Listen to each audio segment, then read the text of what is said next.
You're watching The Sports Objective, the podcast for Pirates.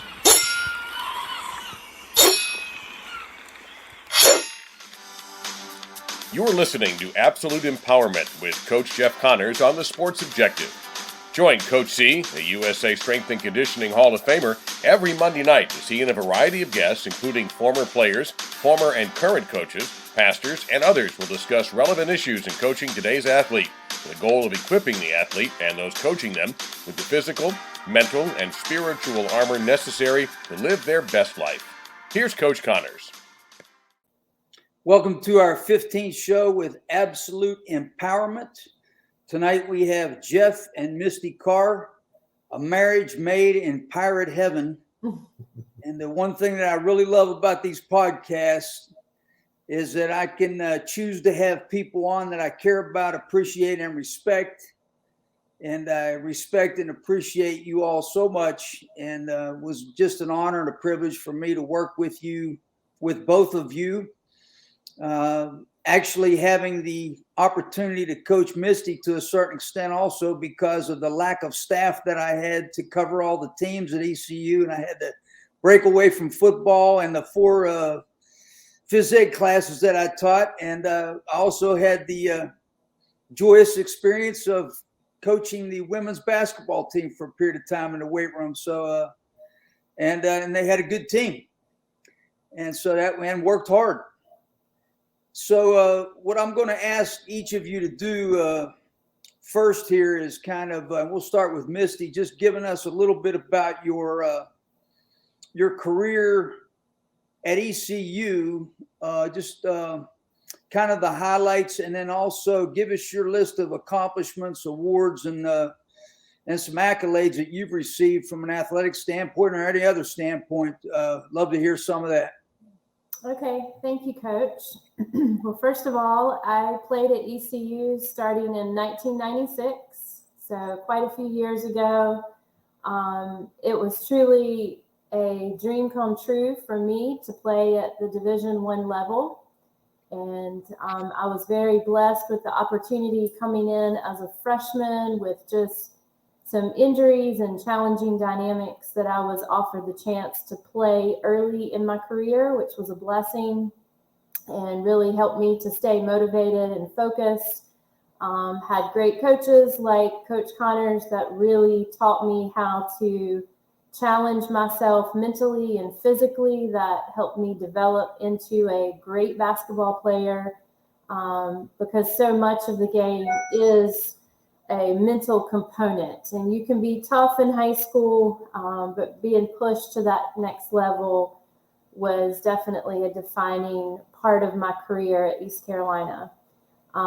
Throughout my time at ECU, one of the greatest accomplishments I received was when I was a senior. We played in the CAA at the time, and I was awarded the Dean Ehlers Award, which was the athlete that embodied leadership on and off the court, in the community, and just making a difference in the lives of those around me. And that's really what I strive to do with my career, was to make a difference and be competitive. And so that was a great accomplishment.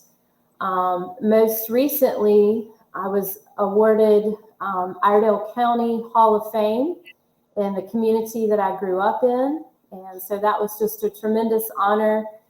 I'm still very much involved with my children and in the community, but knowing that, your career and the kind of legacy you leave, it really goes with you and stays with you, regardless if you're, on the court at the present time. So that's one of the most recent awards, being inducted into the Hall of Fame in my community, and, just having the opportunity to say thank you to so many that made an impact in my life.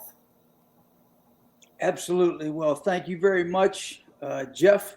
Let's hear a little bit about your career at ECU and some of those accolades. Yeah, 95 through 99.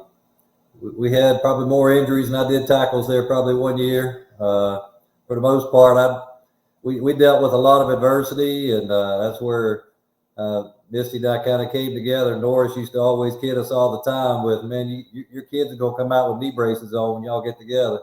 So it was just something that we kind of knew from the beginning that we were kind of meant for each other here. But for me, it was with ECU, I think we had the big wins against, I know we did, but as far as being big wins against Miami and bowl game there our senior year, and learning from a lot of great people was really, really good and an honoring for me. And I think 1 year, I think we had 182 tackles, 178 tackles. I don't remember all the exact numbers, but that was my sophomore year, I think, and broke a record at that time, which has since been broken.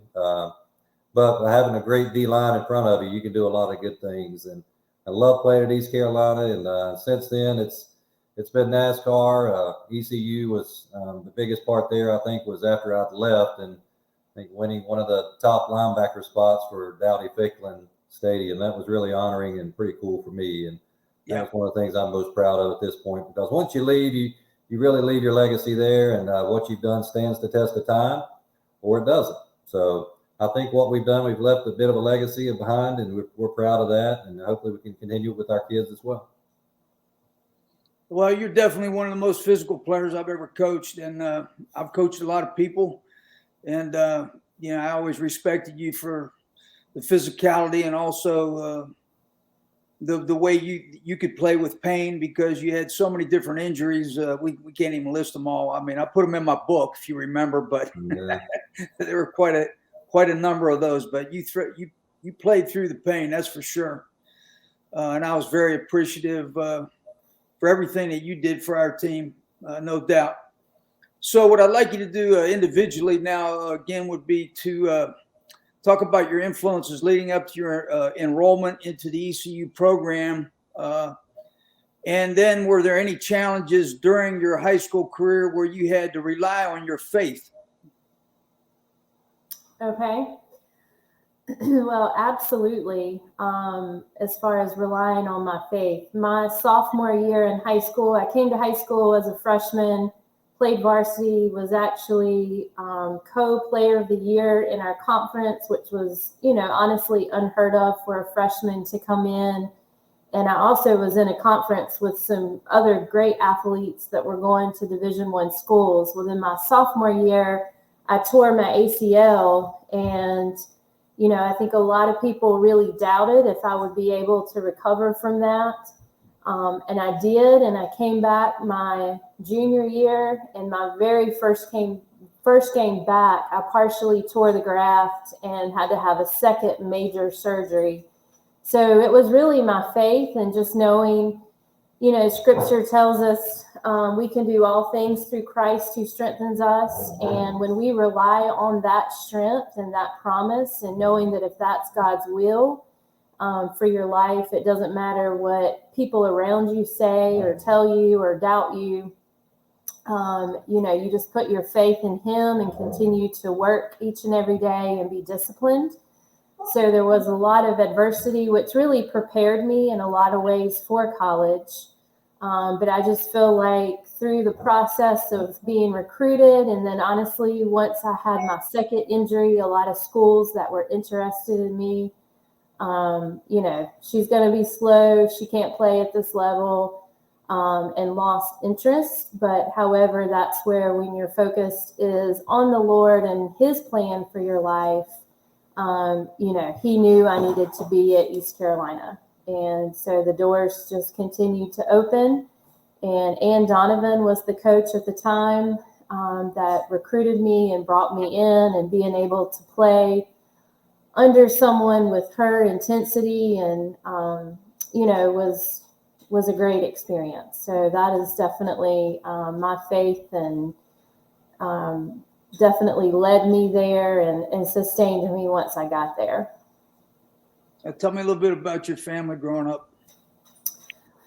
So I grew up in a Christian home.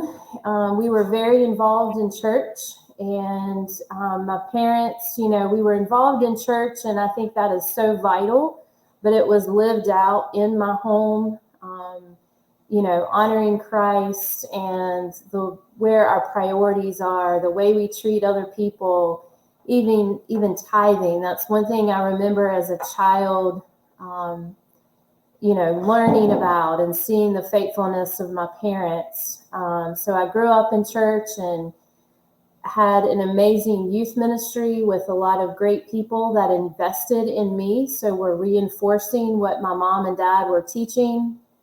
And when I say they invested in me, I mean, they came to ball games, traveled to ball games, loved on me. And, that's what Jeff and I pray for our own children, because it definitely starts at home, but to have people that are investing in your kids and reinforcing that is vital. So I was very blessed in the home that I grew up in with my mom and dad. I had an older sister that was very supportive, and a very close-knit community that believed in me and supported me.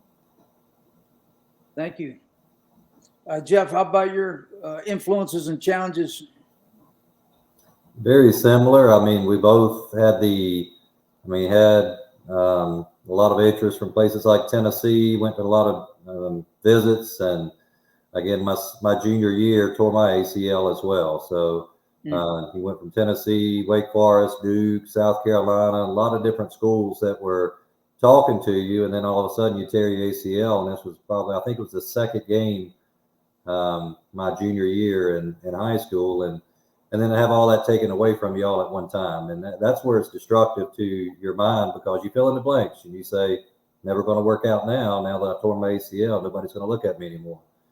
And still came back, had an offer from Duke, also had an offer from East Carolina, Wake Forest, talked to different things. It was my senior year, and then had planned to go to Duke. That was one of the places that was I kind of circled it as a place that I'd love to go. And at the very last minute, they reneged on the offer.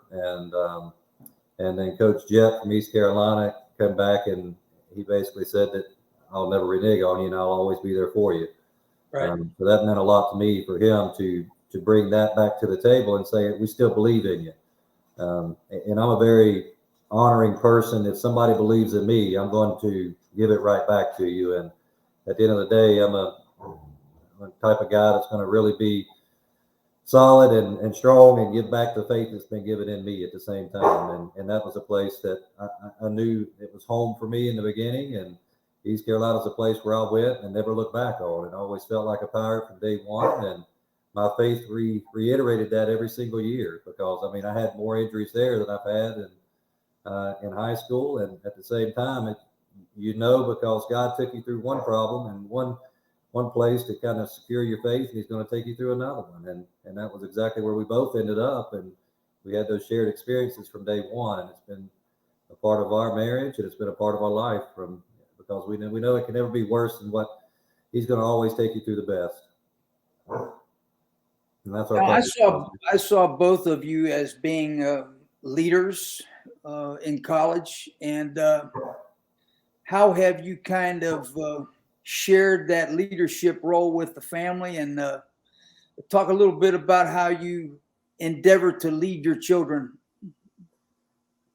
I'll take this one. Our son, he's great, and he can be the type that doesn't really step forward at first, but I was a lot like that whenever I was a child, and I didn't really have a strong presence in a lot of things that I did, because I was a little bit I wasn't really a standout type of person. I was one that really got into the moment of emotions, and once the emotions kind of took a hold of me, I became a different person. And I think that's a lot of the way he is as well. Now, our daughter, on the other hand, she does have a very strong sense of presence. And now we steer her very little, and she knows exactly what she wants, and she knows exactly how she's going to get there. And she knows exactly what direction she needs to take to make it happen. I think it takes a lot from this one right here and she pretty much does everything her mom does, and they're a pair. And I love watching. I told her this weekend they went over to look at Christmas trees, and I just told her, I said I can see every moment that you guys are just growing as a relationship, and mom and daughter, and it's a beautiful thing to watch. And I'll just add, I think the important thing is that you're intentional with your kids, and like Jeff said, really understand their makeup, and that they see things lived out in your life. There's no message that we try to teach or preach that they're not going to see us living day to day. Right. You know, what kind of ground rules do you keep in your home that you feel like you've had success with that other parents might learn from? Well, there's no 1, 2, 3. I can tell you that. It's basically whatever's said is what's done. And we've always said from day one, if I tell you to do something, you're going to do it. And we firmly believe in discipline, backing it up. Our kids are, we give them enough rope to where they can actually be parented. But at the same time, high expectations usually yield high results. And that's one thing that we push forward with them, is that the expectations are always going to be there with school. It's going to be there with your actions and for everything that they do in sports or even outside in life. And I think if the expectations are there, kids will live up to it. If the discipline backs it up, then you don't have many problems. And we can't, God gave us two great children that we can't ask for any better. And very, very thankful for that area. And health, that's one of the biggest things we love so far. Gotcha. Well, it's always been amazing to me since I came to East Carolina, many years ago. We have a ton of Pirates in the state of North Carolina and also across America. What was it about the experience that creates an undying love of the purple and gold for a lifetime? What is that magic? How do you see that? What experiences did you have there, or what experience do you think other people have there that make them feel so strongly about this university and so strongly, I guess you could say, about athletics, but the football program is kind of off the charts as far as what people are willing to do to have a winning program at ECU. So any thoughts there? My biggest thing was the passion of the people. And I don't think you see that anywhere. And our fans were, they brought more energy and enthusiasm, and you feed off of that in the games. And I can just remember just going outside of yourself and being able to be a different person. And to me, if the people that know me doing my job now as a financial planner look back and say, you don't really look like the linebacker type. You don't act like the linebacker type. And at the end of the day, I'm not the linebacker type, but it's the person I become whenever you get in front of an audience that really supports what you do. And that was what I lived. I tried to do everything I could to live and play with passion. And I realized real quickly that it all can be taken away from you in a split instance. And we both lost our careers, we felt like, early on in high school, and then it was given back to you. Well, when something's taken from you and then given back to you, you all of a sudden realize how important it is. Because when you sit and watch from the sidelines, there's no greater penalty than to have to sit there and watch something that you know you could be a part of and you know you could add value to. And once I was given that back, my passion became one of, I never want to see that sideline again.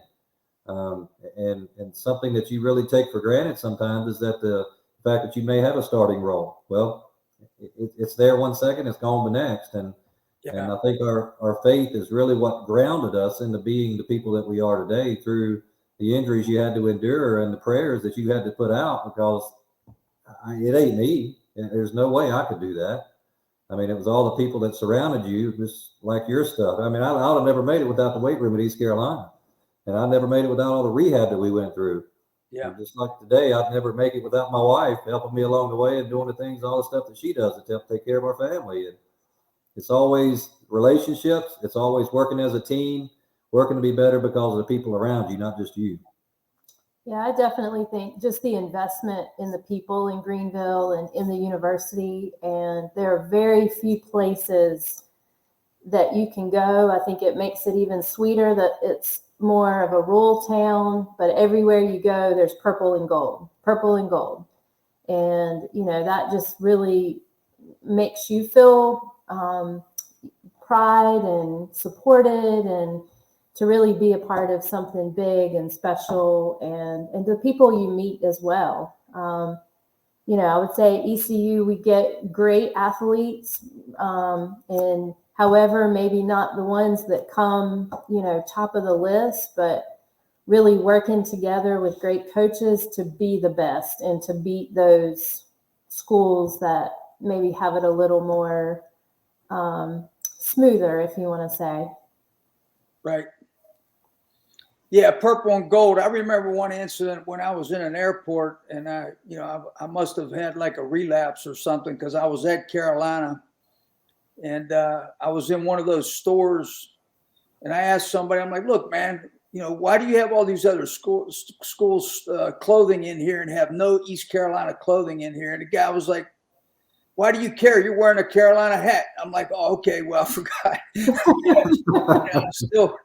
I still was, still bleeding purple a little bit, I guess. But yeah, I can. When I was in racing, we had gone out to Vegas, and we were on the elevator, and there was this German couple that was on the elevator, and they looked at me and they said, I've heard of North Carolina, I've heard of South Carolina, but where is East Carolina? Yeah. I said, oh, we're a special place down on the eastern part of North Carolina that you'll never know about until you go there. Once you go there, it'll be your happiest place on earth. Yeah. Well, there have been times too when I wish there wasn't a Western Carolina, because people would automatically think we're Eastern Carolina, which would drive me nuts. But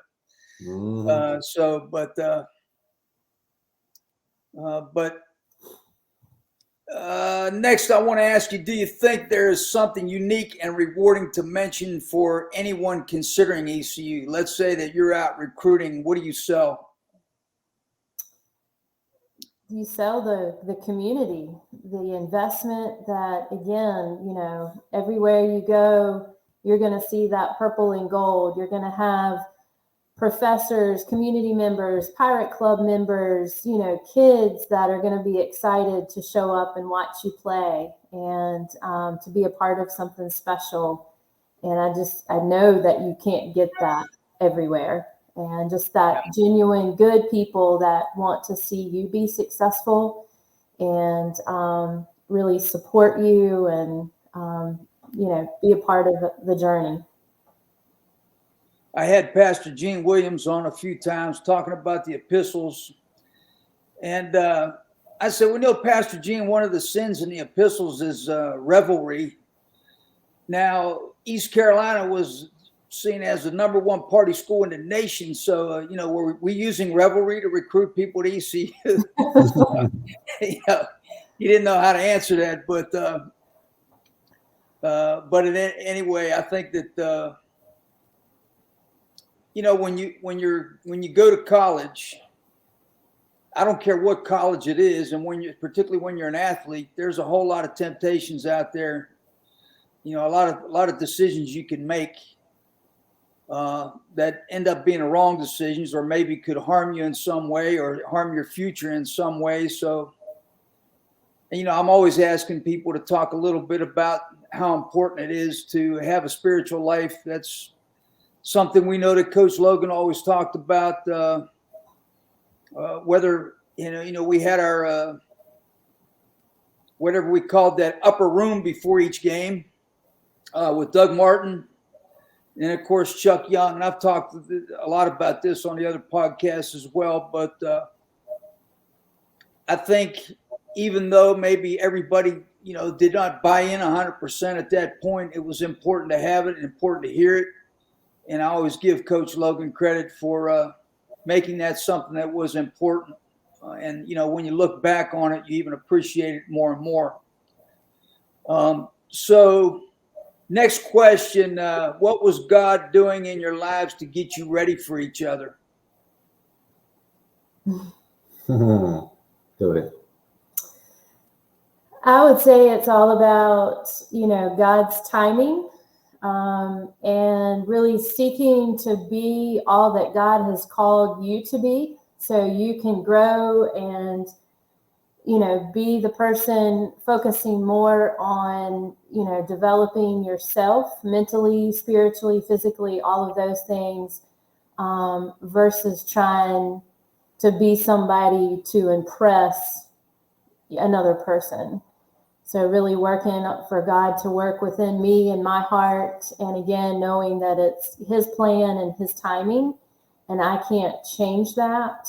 So I would think that is, and again, just being true to who you are and the person God's called you to be. And knowing that he really orchestrates those details and, you know, the person that he has brought into your life for a lifetime in your spouse. Gotcha. Yeah, absolutely. And I think timing is definitely imperative. And, but the biggest thing was the fact that a lot of times I may have been thinking in the moment. Always tell people, if you're in the moment, you're behind the moment. If you're ahead of the moment, you're in the moment. And being ahead of the moment, God put you there for a purpose and for a reason. And I know he put Misty in my life because it was not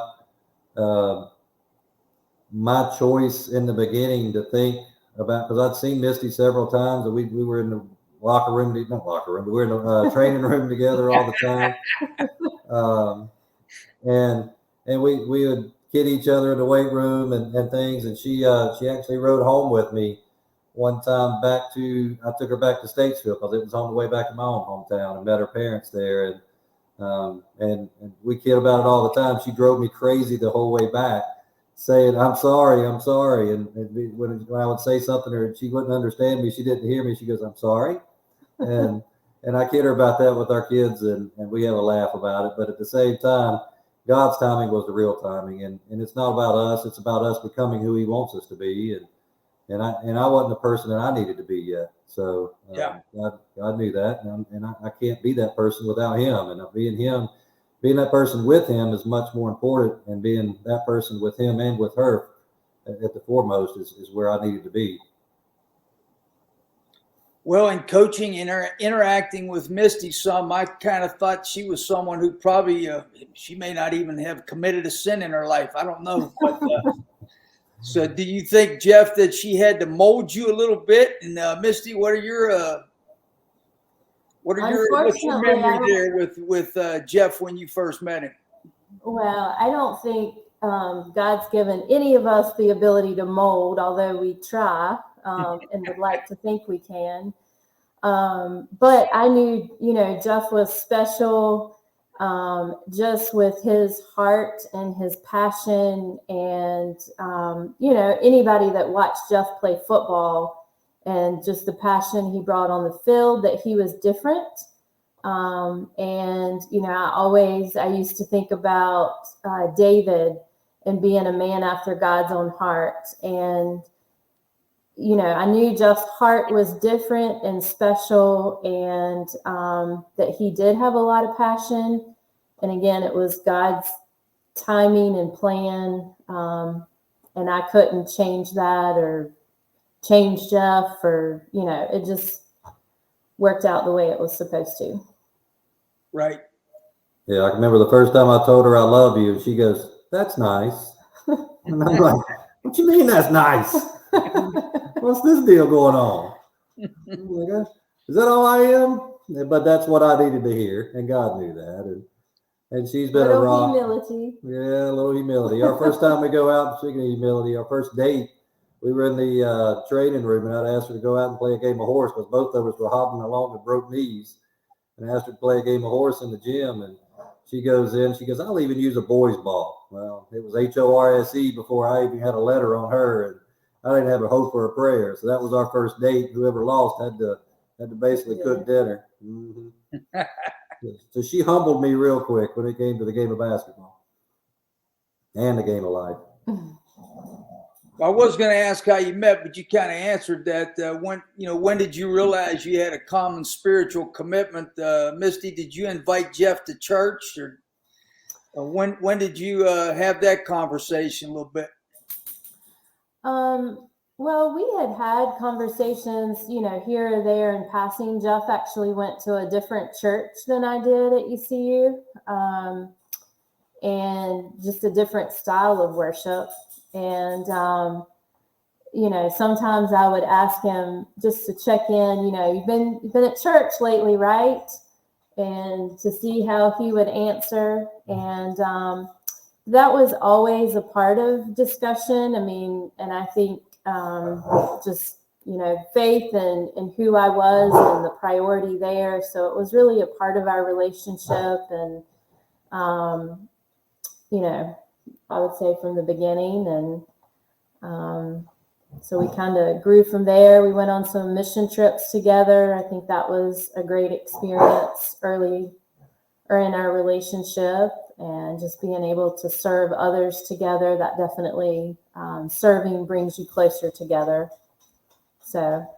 Right. Yeah, Eric Reyes and Carlos Ochoa were both very influential with me in my faith in East Carolina, and also Chuck Young. I mean, Chuck did a great job of always being there, always praying for you. We'd have the Bible studies at his house, and the upper room. All these things all bring into part of who you are. It's never one thing that's an indicator. It's always it takes a community, and that's who it was, and that's who we appreciate. Why we appreciate East Carolina, because it brought us together first and foremost, but at the end of the day, it was the grounding part of our faith. It really made us who we are.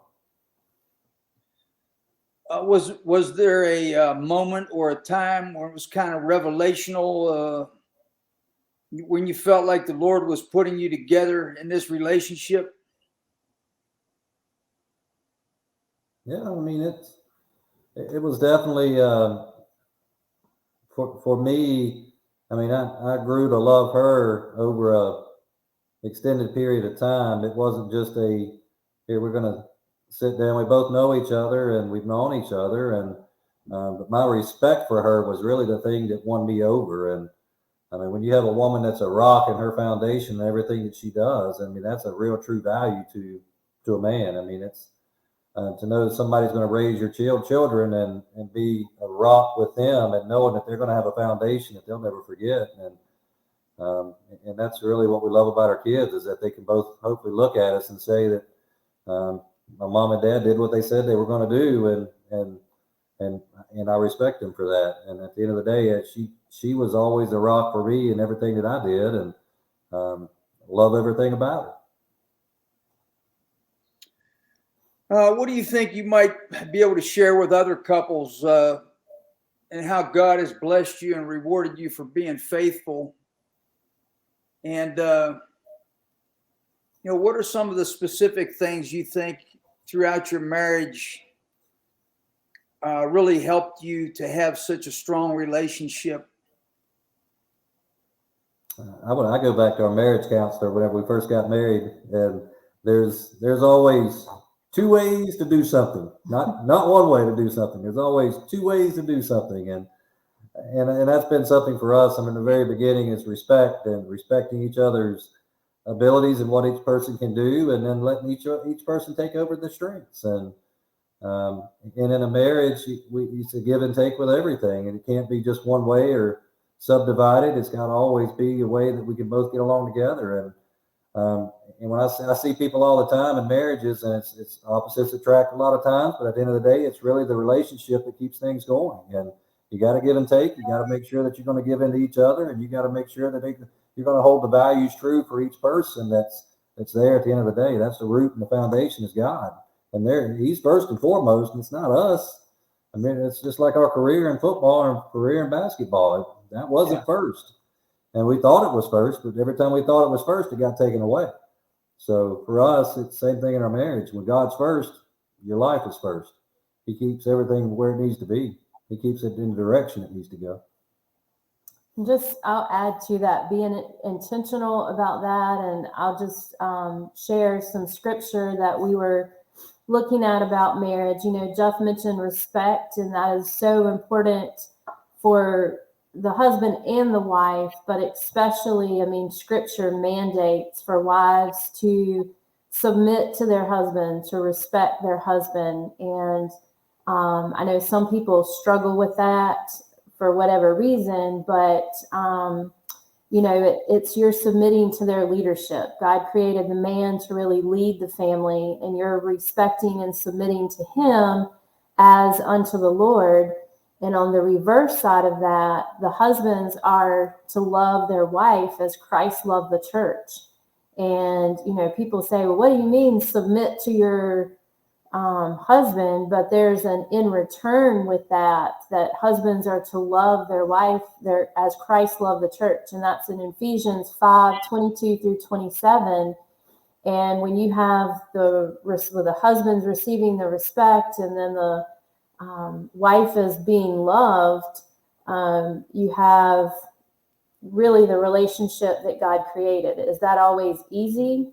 No. And again, it goes back to that word being intentional about that, and really understanding that, and Christ being at the center of that, because without Christ, it is, I would say, very challenging to make that work. Well, Christ loving the church, there's a whole lot of love right there. And I'm looking at the same scripture right now, because either you were going to go to it or I was going to go to it. But we also say, therefore, a man shall leave his father and mother and hold fast to his wife, and the two shall become one flesh. So,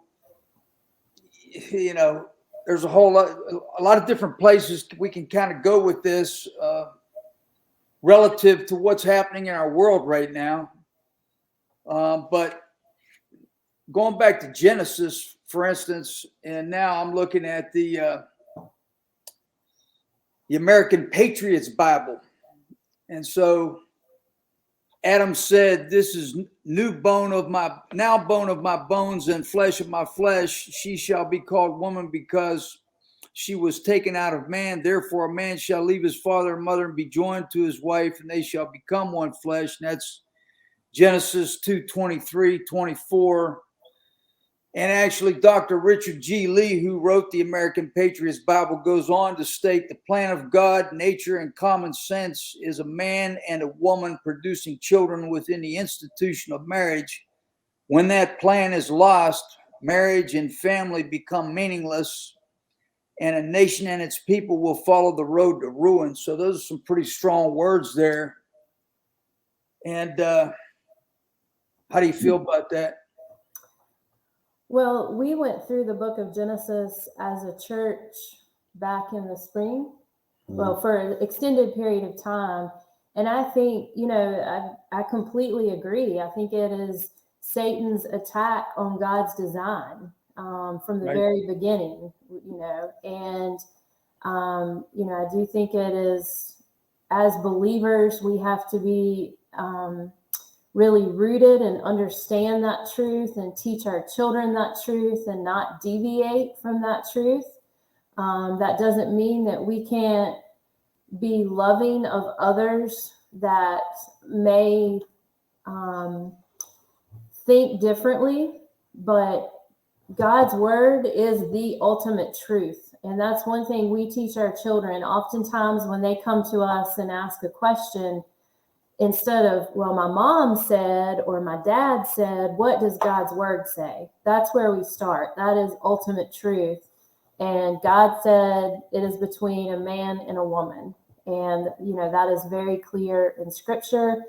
And just the attack on families in general, even families with husbands and wives. So I think as believers, we have to be even more intentional with prayer and protecting, our marriages and our families and our children, that they grow up believing this truth and living that truth out. Speaking of your children, I want to get into that a little bit more. Now, how do you handle what they're exposed to, or, as they're growing up, how do you handle social media? How do you even handle television? I mean, it's just incredible to me what you can see and hear everywhere you look. And, there's so many influences out there. I mean, my poor grandma would have just had a heart attack if she was watching TV these days. So how do you deal with that?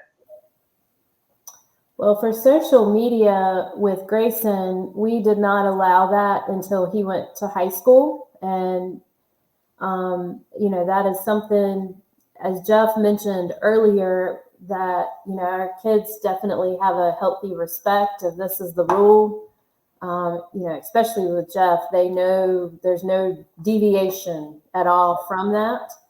And so there really wasn't issues. And then Jeff, is great with being involved with the whole social media component. And like with our daughter, she may be the only person in middle school that doesn't have social media, but she knows that's the rule in this home. And, but I think, again, it goes back to just teaching them truths and protecting their minds and what they see, and where they have values that, they want to honor God, even as a 13-year-old or a 17-year-old.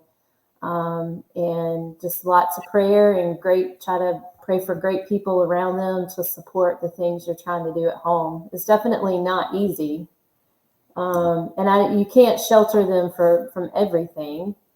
And I think Jeff does a great job when a story comes up on ESPN. Grayson's always loved sports. And unfortunately, so-and-so was charged with whatever the crime is, and using those real life for teaching moments, and not sheltering from them from the things that are going on in the world, but teaching them to have faith to navigate.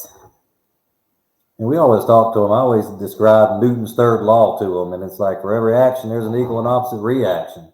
Yeah. So you think about every choice you make and every action that you take, because at the end of the day, once you make this action, you can't take it back, and you got to think ahead of the moment, or you're going to be in the moment, which you may not like later on. And we give our kids free choice.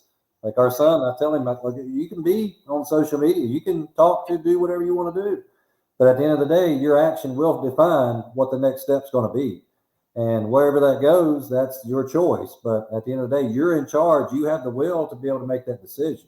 We're going to give you enough line that you can make that decision all you want. And you're going to make mistakes. Don't get me wrong. We're all going to make mistakes.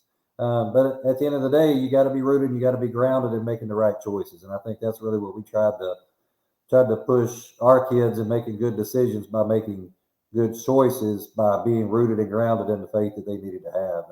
And like she said, from her church growing up, it took a community. East Carolina, it took a community. I mean, my childhood as well, it took a community. It can't be just one person in your life that tells you one thing and that's the end all be all dictatorship. It's got to be really, really pulled and pushed from every direction. And I think that's where we fall back on, and we lose that and try to go along with the flow of whatever's happening around you. But all it takes is one good person to make one good choice and one right action. It's just like what you've started here, Coach. It's really a big part of all the guys that you have involved. And we all want to be a big part of it in every way. And by you doing this, it took one person to get this started, and it's only going to take 2 or 3 more to get the ball, to keep the ball rolling in the right direction. And that leaves a legacy for others that they can live and really breathe upon, making good choices moving into the future, which makes the legacies moving on with other families. So thank you for doing this for the most part. Well, I pray every day, God lead me, where you want me to go with this. And I'm having a great time with it. I really am. And I just love having people on here that, like I say, that I care about, that I can share ideas with. And of course, where we can touch somebody to rededicate their life, that's where I really want to go with this, is get more people to come on and rededicate their life, because we've got plenty of pastors to come on here and pray with them. And so, if you run across anybody, we'll put them on the show. If they've got the courage to declare it on the show, we're gonna pray for them on the show and make it happen. So I'm really committed to that, and I know Pastor Gene is, and I know the other pastors are as well. So that's what this is all about, for sure. That's where it's at. That's what we're all about. We got to bring more people to Christ, and that's where we don't want to hurt anybody's feelings anymore, and that's long gone. So both of you went through a collegiate career, and when you come in as a freshman, you have a class, and of course, football, you might have 25. When you're a senior, how many of them are left? And so my question is, what happens where they go by the wayside? How can you give athletes advice coming into a collegiate program to sustain the last to graduate, of course, but also still maintain a position on the team and contribute to the team and, go through the hard times with the team, because we know that if you're able to do that, it's going to make a difference in your life after that. So, what are your feelings there in relationship to what you saw with your teammates? Well, I think it is, discipline and just perseverance, and it's not easy, but understanding the reward of the investment. I would not trade even some of the hardest workouts, punishment workouts, running stadiums. I could name all these things that were miserable. My freshman year, I probably called home and told my parents that Satan in the flesh wore the name tag as coach. I won't name any specifics. And however, looking to see what that experience, how it prepared me for life, I would not trade that for any amount of money or the opportunity to go anywhere else than what I experienced at ECU. And like Jeff said, I mean,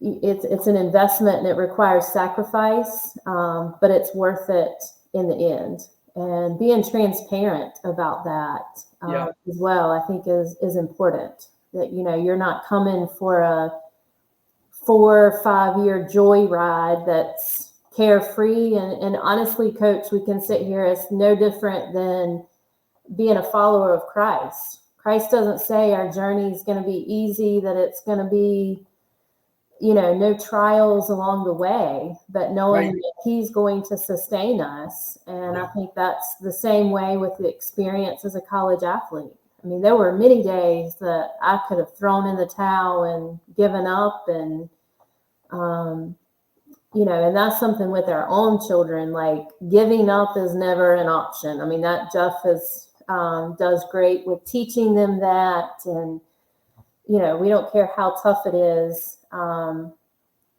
Because unfortunately, I feel like we're seeing a generation when things get tough, they throw in the towel. But that's where, the reward really comes, is when you stick it out. That's a great point. Yeah, it's plenty of times where we wanted to throw in the towel every day. I can tell you all those leg circuits you put us through and then directly out onto the stadium steps and running 300s. You hate those things in the moment, but you appreciate and love them in life, because those are the things that get you through the hard times, because you're going to always experience something tough in your life. And if you fold with it, if you give in to whatever the group or the people around you are doing, you'll never be anything. You'll always be a part of whatever the group is doing.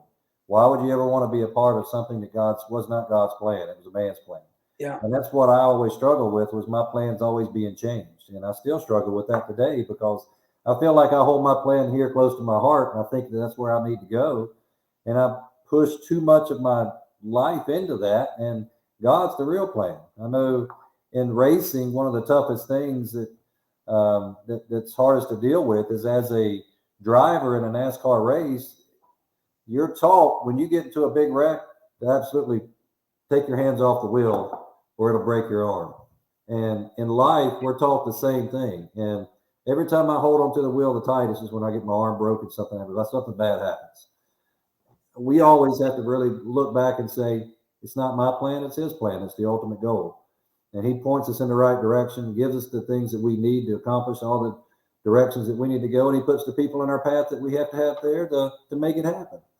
And I can tell you, working for you, Coach, has been one of the greatest honors, because you taught me so much as far as work ethic. And still today, I see you take something like this and when you go write a book. I mean, I've actually had a thought the other day, God placed on my heart, you need to go write a book. And that's something I really want to do. And that's not an easy challenge. I mean, that's a tough challenge that's put on you. And that takes a massive amount of time and effort and work ethic. And But knowing that you can do something along those lines and even immeasurably more is really a big part of who I want to be as well. So we appreciate all you've done there to kind of give us the right direction. Well, I wrote books because I needed to vent to somebody, even if I was writing them to myself. But I wrote about 7 pages a night, and I wrote 2 books on a yellow pad. Never used a computer.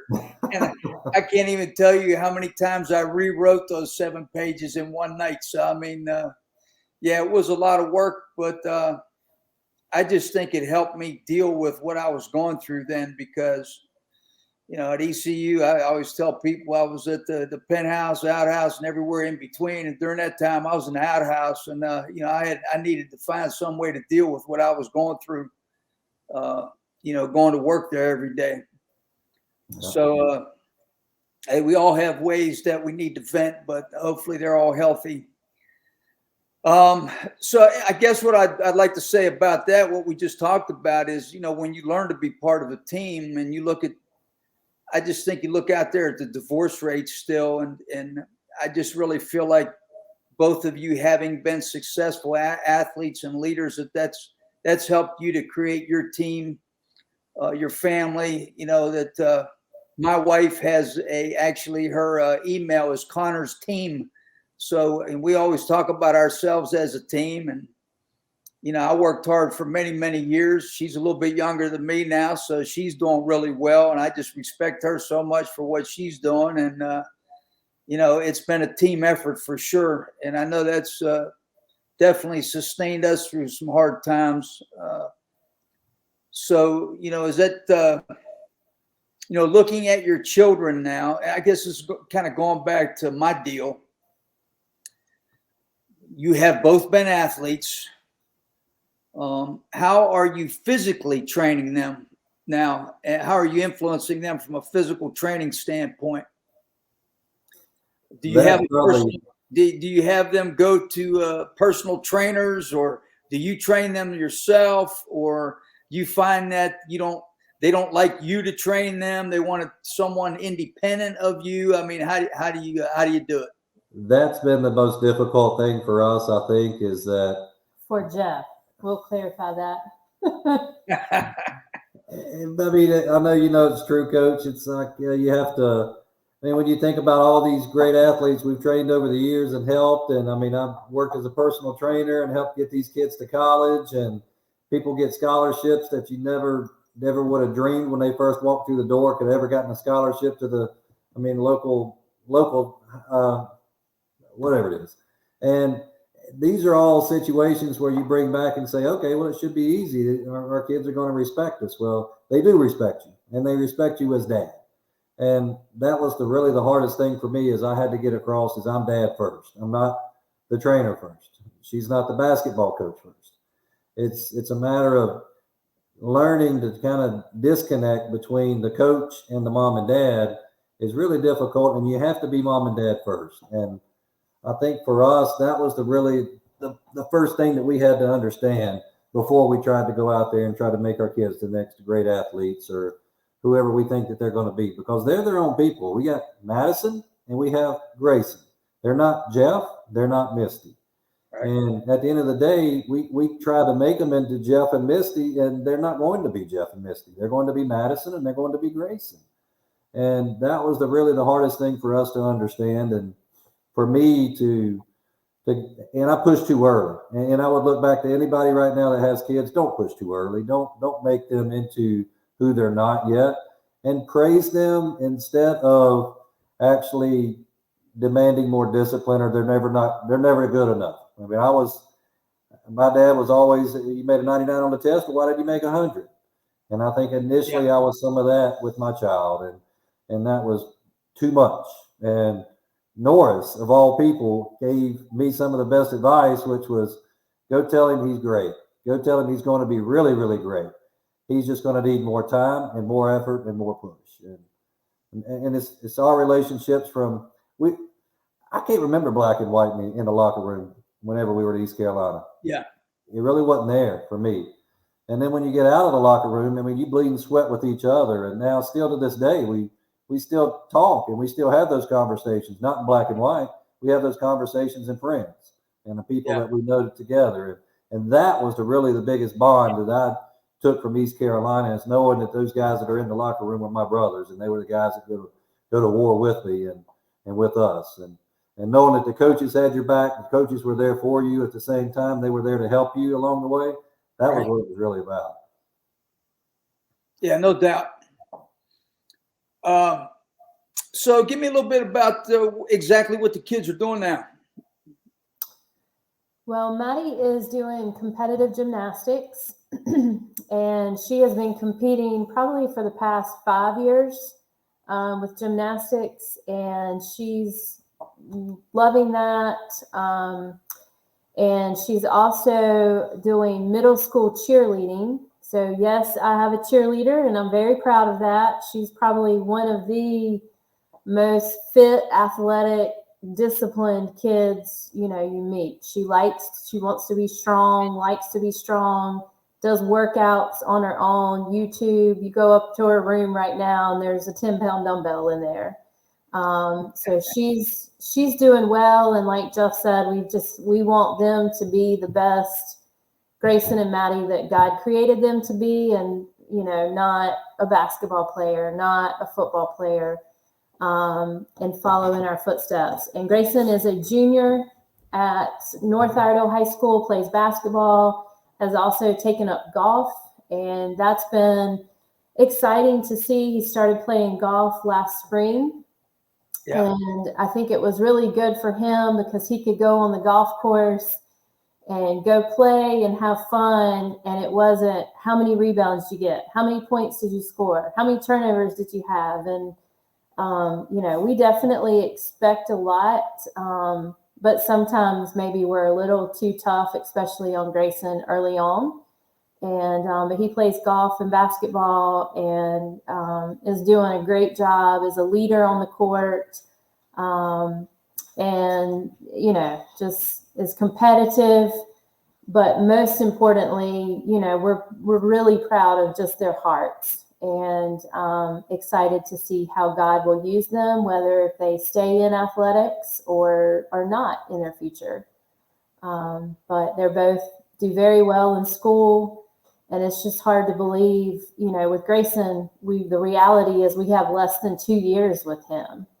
And, Jeff made the comment, if Grayson wants to play golf, Dad wants to play golf, and just valuing any time, that you get to spend with them, and knowing that time is very short, and making the most of that versus trying to make them into some superstar that you think they can be or should be. No doubt. Well, Jeff, if you bring Grayson up here, I live on a golf course here in Ironwood. We can play one of these days, and he can beat us. Have a good time. He definitely kicks my butt every day. We try to go out and play, but I've played a couple of times with you. I'm not a very good golfer, but at the end of the day, if I can spend time with him, I want to spend time with him. And no doubt. I had another client that he came to me one day, and he just said the same thing. He's like, I've got one more year left with my son, and I started looking at it, and I said the same thing. I'm like, I got 2 left with mine. What am I doing? And it's like you look back, and it's like this time just went so fast that you couldn't see it go past you that fast, and you get involved with work, or you get involved with what's going on around you, and you forget that, that time is not promised to us anymore. And then once they're gone, and then we no longer have that role with them anymore in the same respect as what it was. And they're making decisions on their own. And Grayson, he solved the Rubik's Cube in 6 seconds. I didn't teach him any of that. Yeah, I remember that. Yeah, it's like that's something he learned on his own. And Maddie, neither she or I are already good at gymnastics. She solved that on her own, and she wants to be the best at these things. Well, we turn them loose and go get it. Go do all you can, do all you want. We're going to support you in every way that we can. So, well, one more question. Are they thinking about any specific schools that they want to attend college? I'll let you ask him that on the golf course when we get down there, and I hope you point him in the right direction, because we don't know yet. I'd say Grayson's a little more flexible Maddie is a 13-year-old with a plan, very interested in architecture. So there's a school that, it was funny, Maddie told Jeff, said, Dad, if I go to NC State, will you wear a NC State sweatshirt? And he was like, Maddie, I don't care if you own NC State. I will not wear an NC State sweatshirt. So we'll see. We would love to, maybe one of them will be a Pirate. Who knows? We'll see. But we definitely wouldn't trade our experience for anything. Well, I have really enjoyed talking to you all tonight. And I think we've covered a lot of great topics. So I appreciate it very much. And I'm going to go ahead and sign off now. This is Jeff Connors signing off for Absolute Empowerment, armoredlife.org. If you or anybody you know has an interest in rededicating their life to Christ, please contact Sports Objective or armoredlife.org, and we will be happy to bring you on the show. Thanks a lot. God bless, and see you next week. You've been listening to Absolute Empowerment with Coach Jeff Connors on the Sports Objective. Join us every Monday night for a new edition of the show. Listen to the show pretty much everywhere podcasts are found. Be sure to follow us on social media at The Sports OBJ on Twitter and TikTok, at The Sports Objective on Instagram. Like and follow our Facebook page and subscribe to our YouTube channel. As always, we appreciate you listening to the show. And go Pirates!